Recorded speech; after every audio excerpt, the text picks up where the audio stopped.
On this week's Ultracycling magazine show, Meera Velankar, Ph.D. to pedals, reinventing oneself. Meera's shift from science to sport wasn't just a career change, it was a personal evolution. Now here are your hosts, Lee and Jim. Good morning, everybody. Welcome to the Ultracycling magazine show. I'm Jim Lawyer, and there's Lee Kreider. How are we today, Lee? Okay. I'm back from Colorado seeing my kids and grandkids and great grandkids, and I had a great time. That's I, wa- I, awesome. I wasn't sure I was going to get back, Jim, I understand that with all the wonderful airline stuff. but amazingly, for the first time in I don't know how long, the plane was early, Wow. and I had a whole row of seats to myself. Oh, nice. So you could just chill out and just enjoy the chill flight. out, yeah. And so, I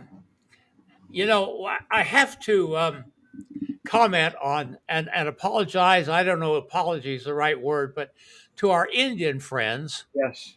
we are having, I should say, Indian month here on Ultracycling magazine, and everything has gone haywire. Mm-hmm. First of all, we couldn't connect with Srini. Right. Then I tried to record John Dwitta, and Amazon crashed that day. Yep. When I tried to reschedule him, it was after the Indian Diwali, and he had got so much pollution, Right. he couldn't talk. And then, of course, I'm off to Colorado. Yep. We're trying to listen to all our Indian friends. We love you, We do. and we're not going to let this stand in our way. Nope. We'll get there one way or another. We'll get there one way or the other because you're an important audience, and we want to. There's so many great things happening there, Jim. Oh, definitely. And I can't keep up with it all. I see so many records and records riders, and races and it's so amazing. forth. And it's wonderful. And then I also want to say, Jim, we've been reaching out this summer to the rest of Southeast Asia. Mm-hmm. I now have contacts. We have contacts in Thailand, Malaysia, and Cambodia. And we want to cultivate them. I think there's others. Vietnam, I know, has a brevet contingent. I'd like to get in touch with those. We are worldwide service, Jim. Yes, definitely. And if anybody wants to be on the show, reach out to one of us. Yeah, just get in touch with us. And listen, it seems like, when the Berlin Wall fell a number of years ago, we thought that a lot of walls were going to fall. But now it seems like hostilities are increasing. Yes. And people are threatening each other and all kinds of crazy stuff going on. But the world of ultracycling is an international world. Yep, and it's one with itself. I mean, it's one with itself, and we want to keep it that way. Yes. And even though we're having a little bit of problems even here with Meera today, we want to keep working at it, and we discuss a little bit how we could help fix that a little bit. Definitely, and that may be involving doing recorded shows instead of live shows for some people. Instead of live, because if we record, then we can work around the glitches and so forth. Definitely. Okay. Well, Jim, go ahead. Yep. For all the people out there watching, chat is live. Post your questions or comments, or just tell us your location, and we'll give you a shout out. Yep. Let me get to who sponsors us. Yep. We're sponsored in part by the Race Across America in Ohio. All of our time stations, 41 in Oxford, 42 in Blanchester, where we do the Race Across the East, and 43 in Chillicothe. A lot of great people that help. We've also got Mike Minium signs across Ohio for the race. He's done a great job putting out the caution bike route signs. And they're not only out there for viewing, they're out there as a good momentum, a good reminder of the race. You can pick one up at any of our time stations for $10, and it helps put them out the next year. And please follow us on Facebook, subscribe, and ring that bell. Yep. That'll help us a lot. All right. That went fairly well. Who is on our next week, Lee? Oh, well, before that, I want to make a little You're right. Yes, I forgot about the update. Sufyan Sahili. Yes. Um, uh, the only thing we have to say is that he had a piece in one of the newspapers, and I will get that posted on our Facebook page, Mm-hmm. in which he said that his attempt to enter Russia uh, was one of the dumbest things he ever did in his life, or stupidest, I think, out of all the stupid things he does. So he's kind of admitting the fact he made a mistake there. Uh, Mm-hmm. but it's just so sad that happened. But Definitely. Well, we're glad he's safe and out. yeah, but That's I there's a lot of things happening out there, but I don't have any other news specifically. okay. And I want to give a shout out to all the people that did the the Borrego Springs race, and excellent job out there. We Yeah, had a bunch of Ohio people out there that all came in first in their grouping, so we really are glad for them. So yeah, and Borrego Springs is kind of becoming the world center of ultracycling, isn't it? definitely, yes, Uh, Got to get out there sometime, Jim. I totally agree. That's your Well, that's your assignment there you go. next Well, week.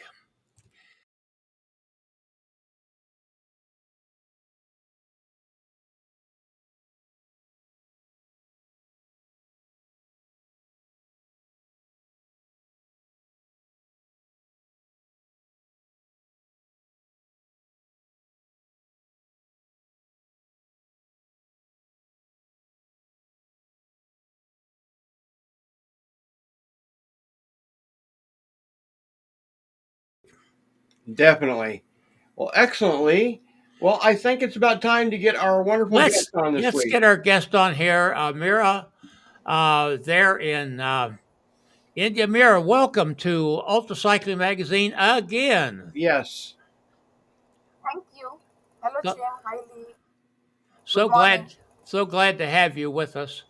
And we've been watching all of Thank you. your wonderful events you've been in, your records you've set, your World Ultra Cycling hmm Association record, your Guinness records, and all kinds of crazy stuff. Um, Jim, India, before I ask her a question, hmm is a huge country. definitely. And it's kind of like the United States in that there's all different kinds of terrain and climates hmm from the south and the semi-tropical, I guess, or maybe tropical, Yep. to those mountains. And what I've been up to just 12,000 feet and a few inches hmm on my tandem bike. hmm And I think of that as, wow, I've really done something. And then I think about you people in India, Mira. You're 4 or 5 thousand feet higher than that yet. Amazing. And Yes. so we just absolutely amazed, Mira. But let me ask you a question because I'm interested in this. I think we've talked about it before. hmm You migrated from being a PhD researcher to a mother to ultracycling. Tell us that story of how you made those steps.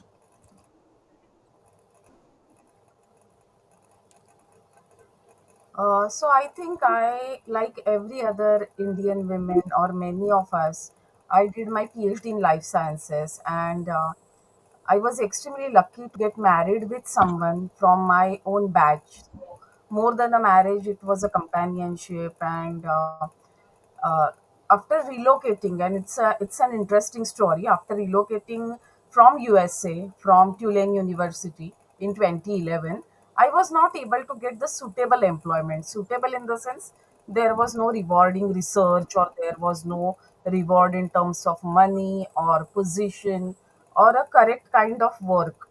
So I was always interested in doing something very nice, and something that will be in lining with my profile or education. So that didn't happen, and I could see that there are a lot of emotional changes. I'm not liking going out. I'm losing my confidence. So I could use cycle to regain that back. That is one important thing here. That cycling really helped me to redefine, re-identify myself. And I'm very lucky that my partner could understand my need to be on the cycle, because it's not seen very normal for married mother of two to be going out every day, or to sign up for such long distance events every 3 months. And for me, it's now 15 continuous years with around 8,000 kilometers. So I have really seen Indian roads evolving, Indian cycling evolving, and getting into different phases. So that happens from a PhD in life sciences to a cyclist. And when it comes to being mother, yes, constantly we are going through a lot of hormonal changes. I started my cycling at 38. So that time I was recovering from my second baby, and it was after delivery, after 2 years, you see a lot of changes. Then those 5 6 years were really good in terms of training for Ironman, getting used to local racing. And after 43 or 45, I could see that there is a lot of irritation, there is self doubt when I'm not able to attain those kind of speeds. But what I did is I very cleverly weaned myself from timed events, and I started doing bike packing. I started using my other skill sets of doing new things. Tandem gave me a lot of peace. Actually, it's a difficult thing to always find another partner, Hmm. explain them about your events, convincing them, and it's very difficult to find that correct match or someone who is as passionate as you, who can pour in that amount of time, money, because every unique tandem event of my sorts is 6 months for you. 6 months of aligning two partners, maybe 1 or 2 months on road. So it's not something which you get done, which you train indoors and get done in 2 to 8 days. It's not something like that. So Hmm. this is all about it. Wonderful. Now, um, what was your first great ultra cycling adventure, Mira? So I came back, and I clearly remember that my girls used to go to school, and my husband had his new assignment. So that adventure happens to be Great Malnad Challenge. So I saw somewhere that you can rent out a bicycle and come for 800 kilometer ride with us. So I was not really sure what it's going to look like, 800 kilometers with 1,000-meter elevation daily. But as I realize it now, I was knowing very little, and I surrendered to elements. And I am wired, I am naturally an outdoorish person. So it all worked very well. So my first event was, it's now history because it was in 2011, 2011 August, and it used to be 800 kilometers in Malnad region of Karnataka. And I cannot speak any local dialect there, but I really had very good time there. When did you first take up the tandem, Mira? So this is very funny story, and I used to do randonneering, and my SR 200, 300, 400, 600 is fourth Indian female SR in 2013. So many people now ask me when I go out with my current fitness and speed that have you ever done BRM? So I just kind of smile at them, and I say yes, because that's also history now. So 2015 was the time. That time I saw this long cycle, and first time when I saw this cycle, the thing that came to my mind is to create something in two women that is very empowering or powerful, because I don't believe in wearing just a pink jersey and standing for a photo. I always expect something more. I want to continuously have good benchmarks for myself, and I continuously would like to cross them. That's me. So I am never satisfied with a group ride or a women centric city breakfast ride. That's really not me, unfortunately. So I thought, let's create uh, ISR, International Tandem Randonneur or a Super Randonneur in two women fashion. So in 2015, I saw this bike, and I was riding with a lady called Sheetal. And later on, she couldn't continue because she didn't like tandem cycling that much. So I finished my first Indian tandem SR in 2016-17. But when I looked at these tandems, I thought that it is lot more safer, and I thought it would be like that time, because many things keep changing over the years. So I had my very good friend Rafi with me, and that time with tandem, I could go to few rides that I would never dare to go solo due to the elevation or difficulty level, or due to the thing that I'll be left alone, I will be out of the cutoff. So we had that very good stint with Rafi. So 2015-16, I saw this bike, and I just took this up because I thought it will be more fun and I will have company. Definitely. Uh, Go ahead, Lee. no, go ahead, Jim. Being avid tandem riders ourselves, uh, what's the biggest difference in ultracycling riding a tandem versus solo? And what are the challenges on sleeping and food intake being on a tandem as opposed to a solo? Biggest challenge with respect to tandem in our country is we don't get good quality tandems here, because Okay. yes, we have limitation. Our all the riders, like average female cyclist height in India is 5 feet to 5.2 or 3, and average male height when it comes to cycling is around 5'8". So these S and M sizes in tandem, to get them is very difficult, because many of us, we are using brands that are from Southeast Asia, or they are entry level brands, or below mid entry level brands when it comes to tandem. So that happens to be biggest challenge. So these tandems, they fall apart after 1,000 2,000 kilometers, and we continuously need to mend them. Mm-hmm. Secondly, transporting these tandems is a bigger challenge. Taking it everywhere. Many of our records, we could finish them because we had no money to transport these cycles anywhere. So we had to get them fixed, and we had to keep riding because Mm-hmm. putting them in a truck is very expensive. Yes. So these are few of the challenges. Then third challenge is saddle style of some riders are different. Like if you go with a stronger male rider, then his saddle style is different. Mm-hmm. Maybe he can sit on a longer hour on a saddle. And when it comes to my tandem experience, I have seen that about 60 to 70% power comes from behind. So someone who is stoker, who sits behind, they have lot of pressure on the knees, and captain, as against that, has lot of pressure on shoulder, and they need to be attentive. But in terms of leg power, I feel they are using less of leg power and more of upper body in terms of captain. So captains and stokers are getting exhausted differently, Yep. and it is not always possible for you to match the partner of your exact fitness, because you are already trying to match economy, interest, time availability. Then, as I told you, there are huge social issues. If you go with a particular married male member, then why only that member? His entire family, his extended family, his wife, his wife's dad is going to have say in your event.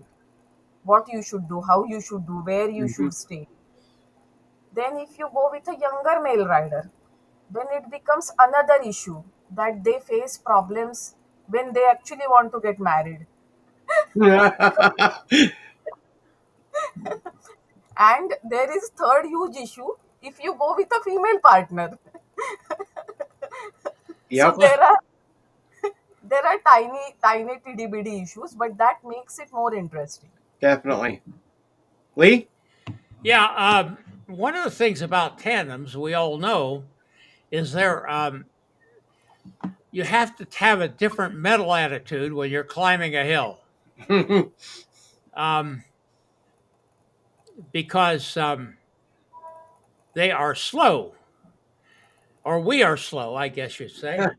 I like to think of as a truck, Mira. We're a little bit slow uphill, but when it comes to downhill, look out. Talk about the patience you need climbing these long, long slopes uphill that you run into in the Himalayan mountains. So that is the pair of Utkarsh Verma and me. So Utkarsh Verma is at 25 years and I was at 48. So we share age gap of 20 plus years in between us. But when we saw that BRO opened up this pass, which is higher than Everest Base Camp, then we said, yes, this is our chance to do something good and something challenging that we like. So, in climbing, first issue or first thing that happens is you get a continuous chain slack because tandems that we are using are entry level and timing chain has lot of slack due to continuous climbing. So first there is a chance, there is a massive chance that you will have a chain slack and contact chain start slipping once you do 4,000 to 5,000 meter elevation on those tandems. And patience is, yes, you have to maintain 4 or 5 kilometers per hour average. And we both we climbed around 19,000 meters in 1,800 in 19 days. So almost 1,000 meter elevation in higher altitude, like over 3,500 meters. But I feel it's more mental than physical. You get into those meditative state, or and we were always very possessed, obsessed by the fact that we are doing something new, we are doing something first. We are obsessed and possessed people by those WUCA and Guinness records. If we know that it's going to be a record, we try to survive and we finish that. And if you tell us, okay, let's do a regular ride, let's do a regular city ride, let's try to do some event where another 200 people will be there, then unfortunately, um, we lose our interest. We don't put our 100% in such events. That's again us. I know it's not that correct, but that is how it is for us. So when it came to Leh and Ladakh, we knew that the terrain is going to be taxing, but it was extremely beautiful, and we had little bit of breathlessness. We took time to acclimatize. We had to borrow oxygen from bikers en route, but it was good. We had a team patience, and it was a collective effort, and we enjoyed it more than anything. Um, Altitude. Uh, do you acclimatize? Do you try to get at altitude before you do something going into the high mountains? Um, I'm just thinking again. You're, I'm having trouble at 12,000 feet. You're going up to 19,000. Um, how does that work? And let me add this question. I've been told and confirmed this is true that in the Himalayan mountains, because they are military roads, the inclines aren't as steep as they are some other places. They're long, but not so steep. Is that true?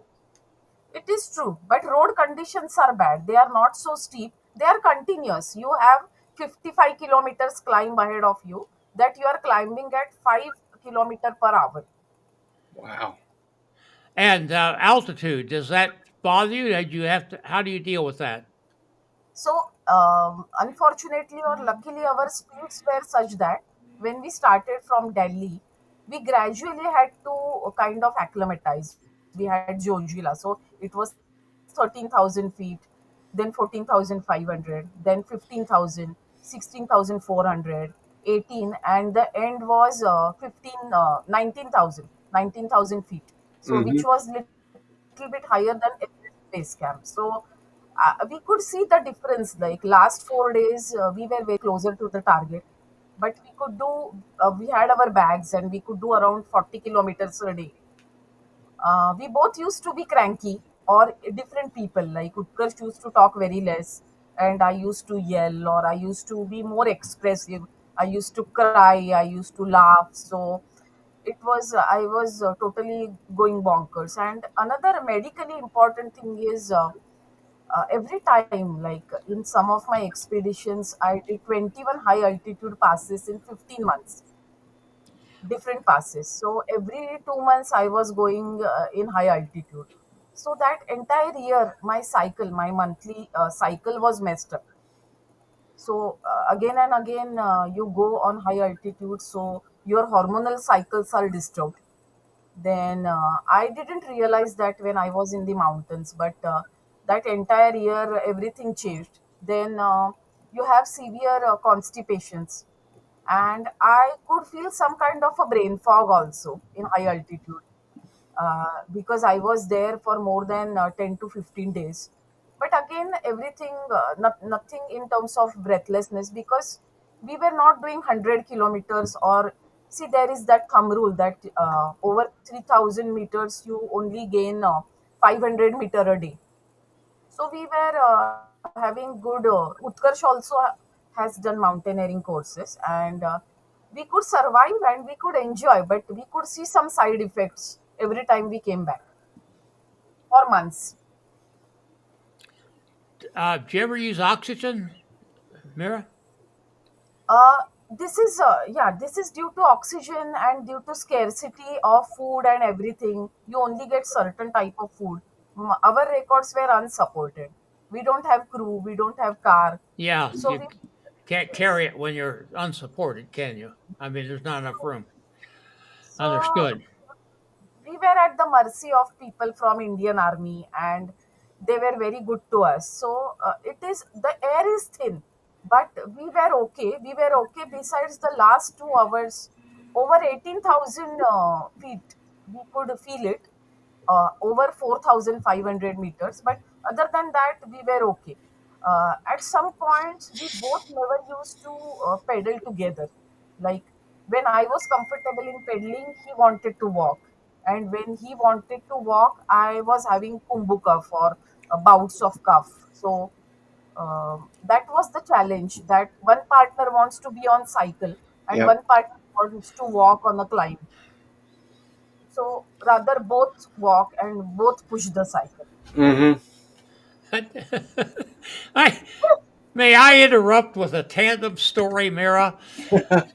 My wife, she was one who wanted to accomplish things no matter what. And we were on a gravel road on our tandem, a very steep climb, and the rear wheel just started spinning out. We were going nowhere, Jim, Wow. and there was no way we were ever going to get this thing started in this gravel. Mm-hmm. And it wasn't very long, just a short walk, maybe 100 meters or 150 meters, something like that.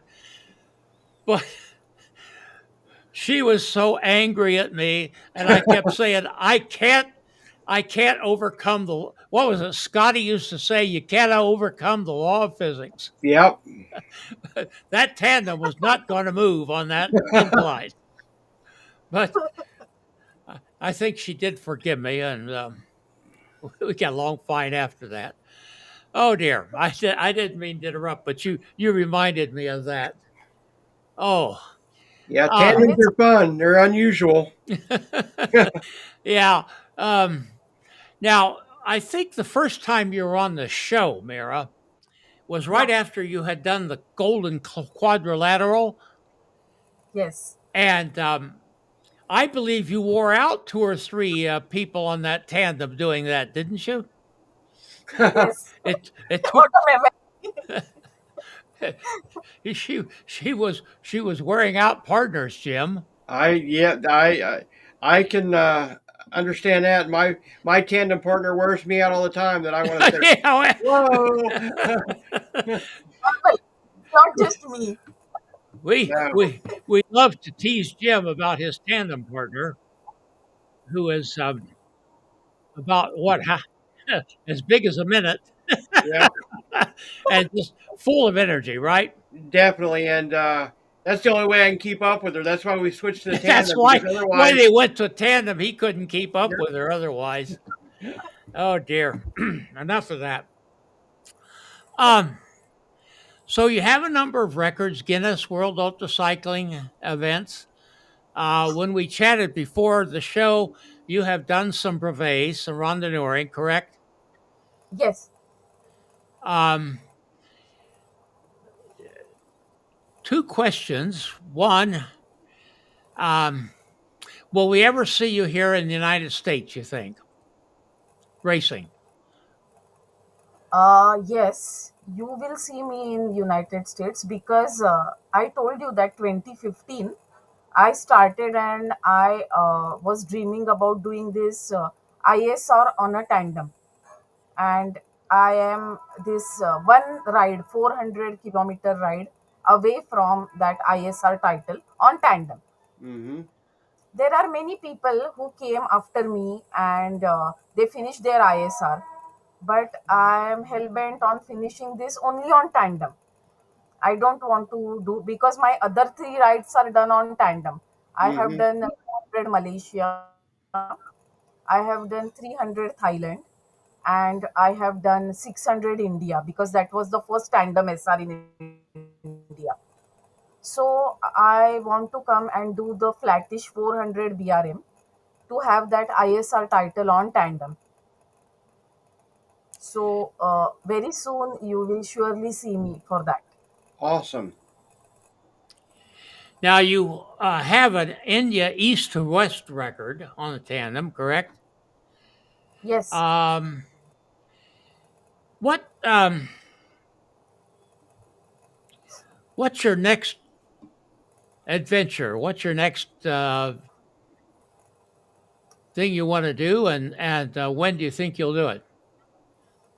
So this 11th December, I will be celebrating my 50th birthday, and the plan is to put the cycle in Shanghai and to start riding from Shanghai and to cross through Vietnam, Cambodia, Laos, then coming to Thailand, and then Malaysia and Singapore, and to finish this ride at the tip of our continent, that is approximately around 6,500 to 7,000 kilometers, that I plan to do as a solo bikepacking ride because that's very unique again for Indian mother to venture out like that. There are very few people who do bikepacking in India when it Mm-hmm. comes to females, and there are no moms. I can say not few, no, because other females are doing timed DODX events or events with a specific route, but no one is doing this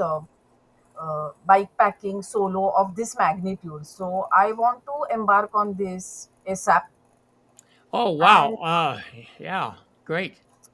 another one I have on my list is initially for 10 years I tried to set tandem records in two women configuration. So I'm trying to set similar records in four women configuration now, maybe in two tandem. And I have another ride that is lined up, that is in Western Asian Peninsula with another female rider, possibly a tandem record out Mm-hmm. of India. Excellent. Wonderful. Listen, this ride you talked about across Southeast Asia is amazing. I'm just in my head real quick. We're looking for us Americans. I should say that you're looking at right around 3,500, 4,000 miles, Mm-hmm. um, and some interesting terrain. So I hope you keep us informed about that, Mira, and let us know. Maybe we could figure out a way we could follow you a little bit during the ride. You think that we could work that out? Yes, yes, Yeah, 100. that would be great. And as you noticed at the beginning of the show, we talked about we're trying to develop interest and contacts in those countries. Mm-hmm. I would like to contact the ODOX community in Vietnam. I know they're there. I saw them at Paris Press Paris. So they apparently have a significant group of randonneurs in Vietnam, although I just haven't been able to make contact with them.